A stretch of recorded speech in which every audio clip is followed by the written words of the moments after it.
Castellum AI's weak aka feature allows users to search for watchlist entries based on their alias or non-legal name. To use our weak aka feature, follow these simple steps. First, navigate to the advanced search page.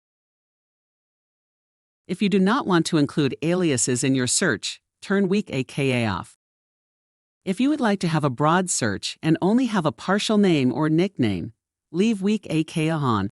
For example, those wanting to see the profile of Alisher Berkanovich Uzmanov can simply search Uzmanov, because that is also a weak aka. Enter the name of the party you would like to search. Select Search to view results. Try Castellum AI's weak aka feature today.